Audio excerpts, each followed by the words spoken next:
Semangat pagi, welcome to my channel Surya Fajar. COVID-19 menular, betul? Kita semua udah tahu itu. Parahnya karena masa inkubasinya bisa sampai 14 hari, orang bisa positif corona tanpa demam dan batuk. Gak kelihatan.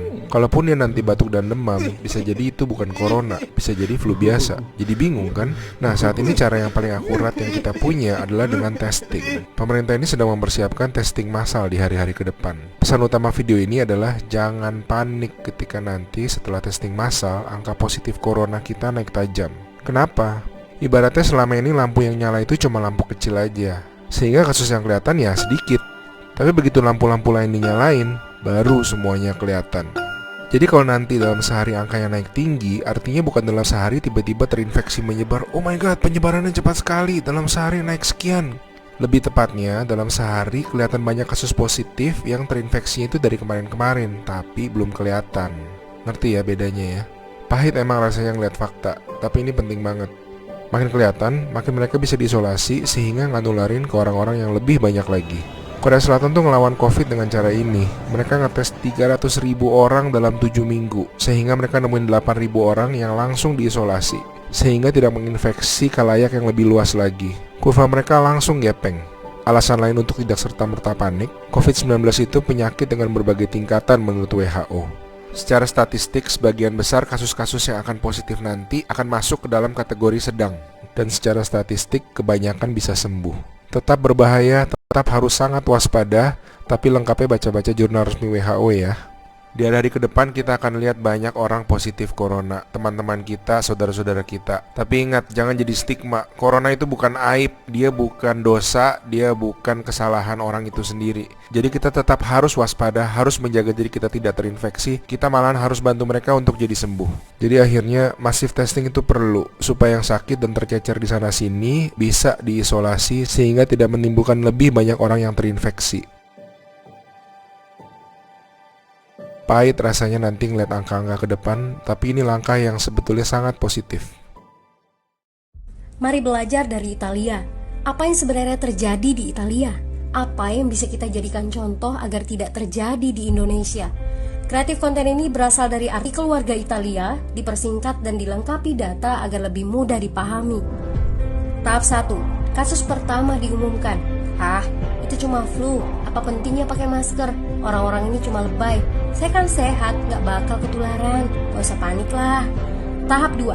Jumlah positif COVID-19 mulai naik signifikan. Cuma beberapa yang kena, yang meninggal pun hanya orang-orang tua saja yang memang udah punya penyakit. Hidup seperti biasa aja lah, pacaran, nongkrong bareng temen, jalan-jalan ke mall, tetap lanjut. Tahap ketiga, jumlah kasus meningkat dengan cepat, berlipat ganda dalam 1 hari. Tingkat kematian pun bertambah. 7 Maret, lebih dari 5.000 kasus positif COVID-19. Zona merah diberlakukan di Italia. Wilayah yang dikarantina hampir 25% dari luas Italia. Sekolah dan universitas tutup, tapi tempat kerja, bar, dan restoran masih buka. Sementara itu, 75% wilayah lain masih menganggap enteng COVID-19. Anjuran mencuci tangan ada di mana-mana, tapi sekadar anjuran dan tak banyak yang melakukan. Tahap 4. Jumlah kasus meningkat pesat.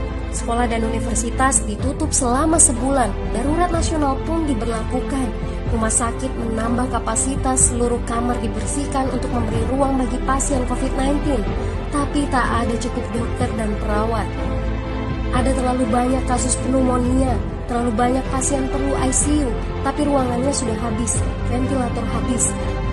Pada titik ini seperti kondisi dalam perang, dokter harus memilih siapa yang akan diobati berdasarkan peluang bertahan hidup.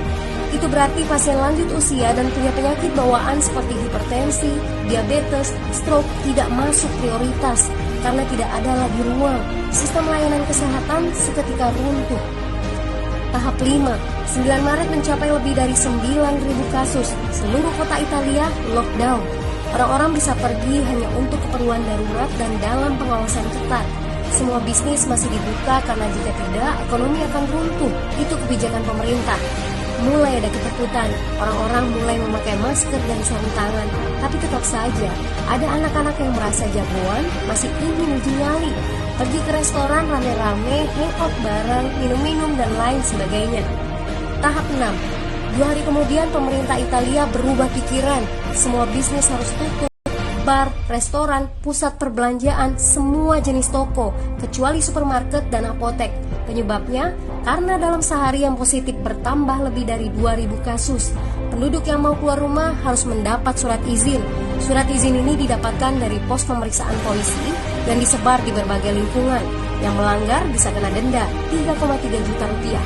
Bagi pasien positif yang tidak mau mengkarantina diri, bakal dituntut dengan pasal pembunuhan, hukuman 1-12 tahun penjara. 21 Maret jumlah korban meninggal di Italia terus meningkat melampaui Cina. Sebagai gambaran, luas Italia itu kurang lebih 2 kali Pulau Jawa. Penduduknya lebih dari 60 juta jiwa. Lalu apa yang harus kita pelajari dari Italia? Yuk, mulai dari diri sendiri, mulai dari di rumah aja. Jaga kebersihan lalu isolasi diri dan keluarga. Tidak keluar rumah kecuali sangat penting. Ini saatnya memulai solidaritas. Yang mampu harus mulai membantu yang tidak mampu. Ini adalah bentuk usaha dan doa kita semua. Semoga badai corona ini segera berlalu. Mari memulai kekompakan dengan membagikan informasi ini. Di rumah aja, mari belajar dari Italia. Tubuh manusia itu memiliki banyak kelenjar. Dan salah satu kelenjarnya ada yang bertugas untuk meningkatkan antibodi dan imunitas tubuh. Nama kelenjarnya adalah kelenjar timus. Kelenjar timus adanya di salah satu bagian pada dada Anda. Lalu bagaimana caranya untuk meningkatkan imunitas?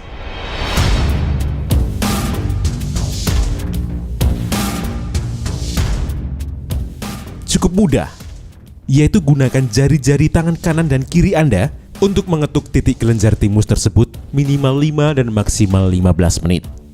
Anda dapat melakukannya setiap saat, setiap waktu, kapanpun Anda mau. Semakin rutin, semakin bagus untuk tubuh Anda. Ketika Anda mengetuk kelenjar tersebut, yang terjadi imunitas Anda langsung naik karena distimulasi oleh ketukan jari Anda. Dan apabila Anda batuk saat mempraktekannya, berarti suatu tanda imunitas Anda sedang turun. Tapi jangan khawatir, saat Anda batuk, itu juga sebagai proses detok untuk tubuh Anda. Jadi, lanjutkan saja, karena imunitas akan naik dengan sendirinya. Seluruh sel tubuh kita itu memiliki medan listrik. Dan setiap satu sel memiliki 70 hingga 90 mV.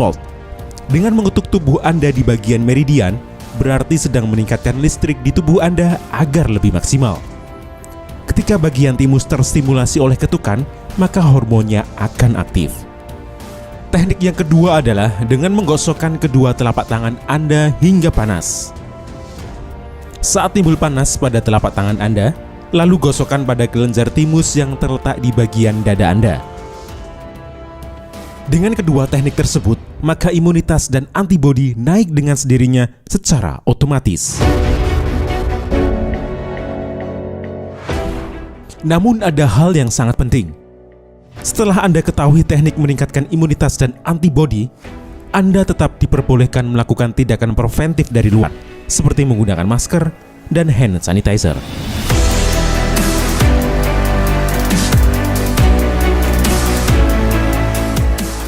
Sekali lagi, tugas Anda setelah menonton video ini adalah mempraktekannya. Jika Anda sayang dengan orang di samping Anda, keluarga Anda, pasangan Anda, kerabat dan saudara Anda, maka video ini bisa menjadi referensi terbaik agar orang yang Anda sayangi tetap terjaga kesehatannya. So, please, Anda diperbolehkan untuk share video ini demi kebaikan kita bersama. Semoga bermanfaat.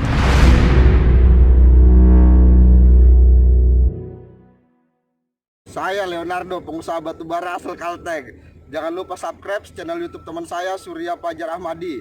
Siapa aja yang nggak punya kerja datang nih ke sini nih, lahan masih luas nih. Lahan luas nih. Apalagi yang dibuka ini tinggal dibangun kayak gitu loh. Itu sudah siap. Payung anak buah, payung panas bos, panas nih. Udah. Ulang dulu.